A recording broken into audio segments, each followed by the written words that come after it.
Gold fish மீன்கள் பொதுவான செல்லப்பிராணிகள், ஆனால் அவற்றை பற்றி பல தவறான கருத்துக்கள் உள்ளன.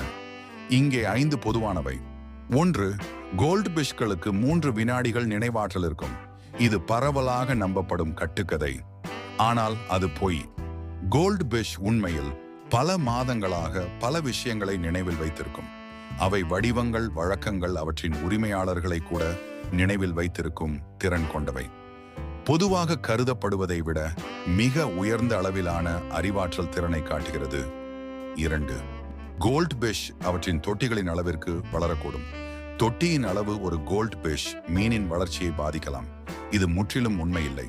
கோல்ட் பிஷ் மீன்கள் வரையறுக்கப்பட்ட இடங்களில் வளர்ச்சியை தடுக்கும் ஹார்மோன்களை உற்பத்தி செய்கின்றன.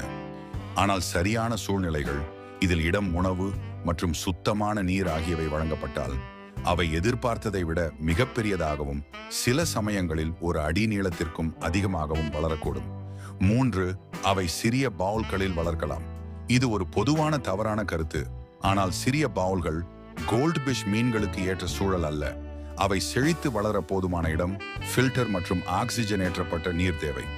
சிறிய பவுல்களில் அவற்றை வைத்திருப்பது மன அழுத்தம், மோசமான நீர் தரம் மற்றும் குறுகிய ஆயுட்காலம் ஆகியவற்றிற்கு வழிவகுக்கும். 4. கோல்ட் பிஷ் மீன்களுக்கு ஃபில்டர் தேவையில்லை. கோல்ட் பிஷ் அதிக கழிவுகளை உற்பத்தி செய்கின்றன. சரியான ஃபில்டர் அமைப்பு இல்லாமல் அம்மோனியா போன்ற நசுகள் தண்ணீரில் விரைவாக உருவாகி உடல்நல பிரச்சனைகளுக்கு வழிவகுக்கும். நீர் தரத்தை பராமரிக்க ஒரு நல்ல ஃபில்டர் அவசியம். 5. கோல்ட் பிஷ் குறுகிய கால செல்ல பிராணிகள். பலர் கோல்ட் பிஷ் ஓரிரு ஆண்டுகள் மட்டுமே வாழும் என்று நம்புகிறார்கள். ஆனால் சரியான பராமரிப்பு மற்றும் நிலைமைகளுடன் அவை பல தசாப்தங்களாக வாழ முடியும்.